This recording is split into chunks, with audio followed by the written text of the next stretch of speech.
નમસ્કાર દર્શક મિત્રો, દિલુક સત્તા શોમાં આપનું સ્વાગત છે. ભારતના રાજકીય પરિદ્રશ્યમાં એક નવો અધ્યાય શરૂ થયો છે, જેમાં આખરે ફરી એકવાર એનડીએના ઉપરાષ્ટ્રપતિ પદના ઉમેદવારનો વિજય થયો છે. જી હા, સીપી રાધાકૃષ્ણનનો 152 મતોની સરસાઈથી વિજય થતા હવે તેઓ દેશના નવા ઉપરાષ્ટ્રપતિ પદે ચૂંટાઈ આવ્યા છે. અને આ એક એવું પદ છે કે જે દેશના રાજકીય માળખામાં મહત્વપૂર્ણ ભૂમિકા ભજવે છે, પરંતુ તે દેશના વિકાસ અને પ્રગતિમાં પણ મહત્વપૂર્ણ યોગદાન આપે છે. સીપી રાધાકૃષ્ણનનો વિજય એક મહત્વપૂર્ણ સિદ્ધિ છે અને તેઓ હવે ભારતના ઉપરાષ્ટ્રપતિ પદે સેવા આપશે. જો કે એનડીએના ઉપરાષ્ટ્રપતિ પદના ઉમેદવાર રાધાકૃષ્ણન હાલ તો મહારાષ્ટ્રના રાજ્યપાલ તરીકે કાર્યરત છે. તો આજે આપણે વાત કરીશું કે કોણ છે સીપી રાધાકૃષ્ણન, તેમની જીવનની શરૂઆતથી લઈને શિક્ષણ તેમજ તેમની રાજકીય સફર કેવી રહી છે, તેમજ તેઓ આ ઉપરાષ્ટ્રપતિ પદ સુધી કેવી રીતે પહોંચ્યા છે. કહેવા લેવા મળી રહ્યા છે કે સીપી રાધાકૃષ્ણનનો જન્મ 21 ઓક્ટોબર 1957ના રોજ તમિલનાડુના તિરુપુરમાં થયો હતો. તેમણે પોતાનું શિક્ષણ પૂર્ણ કર્યું અને બિઝનેસ એડમિનિસ્ટ્રેશનમાં સ્નાતકની ડિગ્રી મેળવી હતી. તેમના શિક્ષણે તેમને એક મજબૂત પાયો પૂરો પાડ્યો હતો કે જેમને તેમની ભાવિ કારકિર્દીને આકાર આપવામાં મહત્વપૂર્ણ ભૂમિકા ભજવી છે. સીપી રાધાકૃષ્ણન એક અનુભવી ભાજપના નેતા છે કે જેમણે તમિલનાડુમાં પાર્ટીના પ્રમુખ તરીકે પણ સેવા આપી છે. તેઓ 2 વાર લોકસભાના સભ્ય રહ્યા છે અને પક્ષ માટે ઘણી બધી મહત્વપૂર્ણ ભૂમિકાઓ પણ ભજવી છે. તેમની રાજકીય સફરમાં ઘણા બધા ઉતાર ચઢાવ પણ આવ્યા, પરંતુ તેમણે હંમેશા તેમના સિદ્ધાંતો અને મૂલ્યોને વળગીને કામ કર્યું હતું. જેના વિશે જો આપણે ડિટેલમાં વાત કરીએ, તેવા રિપોર્ટ મળી રહ્યા છે કે ચંદ્રપુરમ પોનુ સામે એટલે કે સીપી રાધાકૃષ્ણન ભાજપના પૂર્વ વરિષ્ઠ નેતા છે અને લાંબા સમય સુધી સંગઠનમાં સક્રિય રહ્યા છે. તેઓ 2 વખત લોકસભાના સાંસદ પણ રહી ચૂક્યા છે અને પાર્ટીના તમિલનાડુ એકમના અધ્યક્ષ તરીકે પણ કામ કરી ચૂક્યા છે. સીપી રાધાકૃષ્ણને દક્ષિણ ભારતમાં ભાજપના વિકાસમાં પણ મહત્વપૂર્ણ ભૂમિકા ભજવી છે. તેઓ તમિલનાડુના કોયમ્બતુરથી 2 વખત લોકસભામાં ચૂંટાઈ આવ્યા હતા. તેઓ અહીંયાથી વર્ષ 1998 અને 99માં જીત્યા હતા. ત્યારબાદ 2004, 2014 અને 2019માં સતત 3 વખત કોયમ્બતુરથી હારનો સામનો કરવો પડ્યો હતો. જ્યારે ફેબ્રુઆરી 2023માં તેમને ઝારખંડના રાજ્યપાલ તરીકે નિયુક્ત કરવામાં આવ્યા હતા. ઝારખંડના રાજ્યપાલ તરીકે રહીને તેમને તેલંગાણાના રાજ્યપાલ અને પુડુચેરીના ઉપરાજ્યપાલનો વધારાનો કાર્યભાર પણ સોંપવામાં આવ્યો હતો અને પછી જુલાઈ 2024માં તેઓ મહારાષ્ટ્રના રાજ્યપાલ બન્યા હતા. રાધાકૃષ્ણને તેમના રાજકીય જીવનની શરૂઆત વિદ્યાર્થી આંદોલનથી કરી હતી.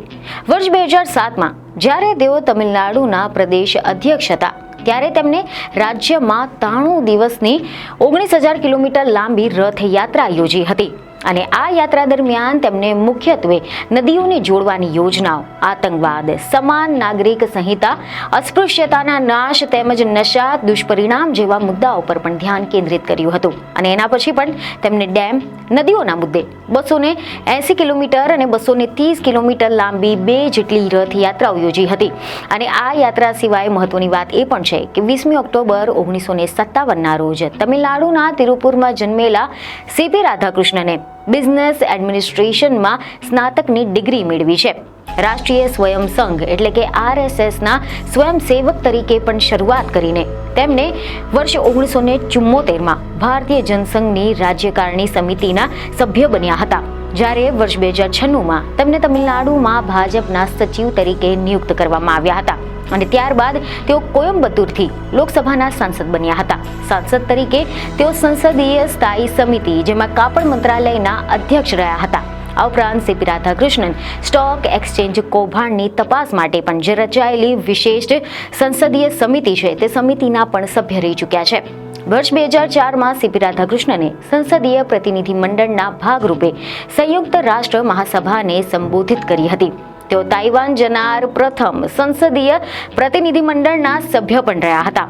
વર્ષ 2016માં તેમને કોચી સ્થિર કોયર બોર્ડના અધ્યક્ષ બનાવવામાં આવ્યા હતા, જ્યાં તેમને 4 વર્ષ સુધી કામ કર્યું હતું અને તેમના નેતૃત્વમાં ભારતમાંથી નારિયેળના રેસાના નિકાસના રૂપિયા 2532 કરોડના રેકોર્ડના સ્તરે પહોંચી ગઈ હતી. વર્ષ 2020 થી 2022 સુધી સીપી રાધાકૃષ્ણન ભાજપના કેરળના પ્રભારી રહ્યા હતા અને હવે ભારતની ઉપરાષ્ટ્રપતિની ચૂંટણીમાં રાષ્ટ્રીય જનતાંત્રિક ગઠબંધન એટલે કે એનડીએના ઉમેદવાર તરીકે સીપી રાધાકૃષ્ણને શાનદાર વિજય મેળવ્યો છે. સીપી રાધાકૃષ્ણન દેશના 15મા ઉપરાષ્ટ્રપતિ પદે ચૂંટાઈને આવ્યા છે.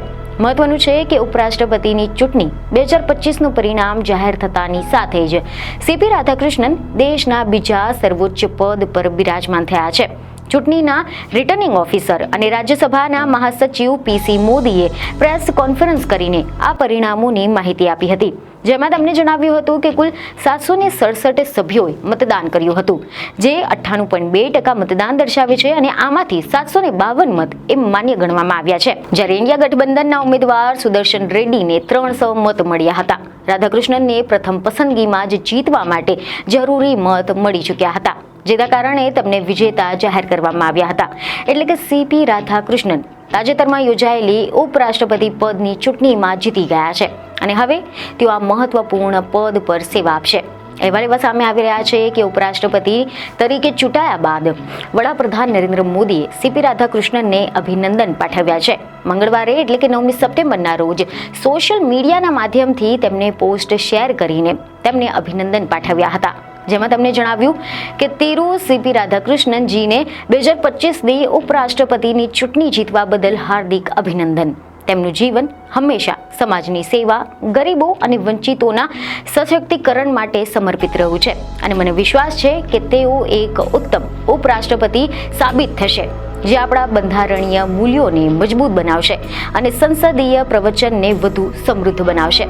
મહત્વનું છે કે પૂર્વ ઉપરાષ્ટ્રપતિ જગદીપ ધનખડે જુલાઈ મહિનામાં જ પોતાના કાર્યકાળ પૂરો થાય એની પહેલા જ અચાનક જ રાજીનામું ધરી દીધું હતું, જેના કારણે સૌ કોઈને આશ્ચર્યચકિત કરી દીધા હતા, જેના બાદમાં આ પદ ખાલી પડ્યું હતું. અને આના માટે ગઈકાલે ચૂંટણી પણ યોજાઈ હતી અને આની સાથે જ ગઈકાલે જ મતગણતરી બાદ પરિણામ પણ જાહેર કરી દેવામાં આવ્યા છે, જેમાં ભારતીય જનતા પાર્ટી એટલે કે બીજેપીના અનુભવી નેતા અને મહારાષ્ટ્રના વર્તમાન રાજ્યપાલ સીપી રાધાકૃષ્ણન ભારતના નવા ઉપરાષ્ટ્રપતિ તરીકે ચૂંટાઈ આવ્યા છે અને તેમને આ પ્રતિષ્ઠિત પદ માટે થયેલા મતદાનમાં નિર્ણાયક જીત મેળવી હતી, જેથી હવે સીપી રાધાકૃષ્ણનનો વિજય એક મહત્વપૂર્ણ સિદ્ધિ માનવામાં આવી રહ્યો છે, કારણ કે તેઓ હવે ભારતના ઉપરાષ્ટ્રપતિ તરીકે સેવા આપશે. તેમના અનુભવ અને નેતૃત્વની ક્ષમતાઓને જોતા તેમની નિમણૂકની સાથે એવી બધી અપેક્ષાઓ રાખવામાં આવી રહી છે કે તેઓ આ પદ પર સફળતાપૂર્વક સેવા આપશે અને દેશના વિકાસમાં મહત્વપૂર્ણ યોગદાન આપશે. તેઓ રાજ્યસભાની કાર્યવાહી અસરકારક રીતે ચલાવશે અને દેશ માટે મહત્વપૂર્ણ નિર્ણયો લેવામાં યોગદાન આપશે. તો આ અંગે તમારું શું કહેવું છે તે અમને કમેન્ટમાં જરૂરથી જણાવો. બીજી એક ખબર સાથે ફરી મળીશું. ધન્યવાદ.